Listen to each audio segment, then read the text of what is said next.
વસંત પંચમીના પાવન પર્વમાં સરસ્વતીના પ્રાગટ્ય દિવસ તેમજ અખિલ વિશ્વ ગાયત્રી પરિવારના સંસ્થાપક પંડિત શ્રી રામ શર્મા આચાર્યજીના આધ્યાત્મિક જન્મદિવસે ગાયત્રી શક્તિપીઠ ભુજ દ્વારા સવારે 9 થી 10 સામૂહિક પૂજન તેમજ સાંજે 5 થી 6:30 દીપ મહાયજ્ઞનું આયોજન કરવામાં આવ્યું, જેમાં ધોરણ 10 અને 12માં બોર્ડની પરીક્ષા આપનારા વિદ્યાર્થીઓ માટે શુભેચ્છા કાર્યક્રમ પણ દિવ્ય સત્તાના સંરક્ષણમાં રાખવામાં આવ્યું, જેમાં 92 વિદ્યાર્થીઓએ ખૂબ શ્રદ્ધા સાથે ભાગ લીધો હતો. દીપ યજ્ઞનું સંચાલન રિદ્ધિબેન, પૂજાબેન અને વૈશાલીબેન દ્વારા કરવામાં આવ્યું હતું.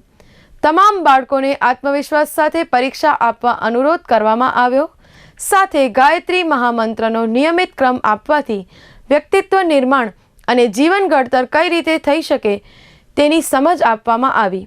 આશરે 200 થી વધારે ભાઈ બહેનોએ ઉત્સાહ અને ઉમંગ સાથે ભાગ લીધો હતો. તમામ વ્યવસ્થા ગાયત્રી શક્તિપીઠના ટ્રસ્ટીશ્રીઓ તથા કાર્યકર્તાઓ દ્વારા કરવામાં આવી હતી. પ્રેરણા મહિલા મંડળ આરટીઓ દ્વારા પ્રતીક ભેટ બાળકોને આપવામાં આવી, તેમજ કાયમી શક્તિપીઠ દ્વારા આશીર્વાદ પત્ર બોલપેન સાથે વિદ્યાર્થીઓને ભેટ આપવામાં આવી હતી.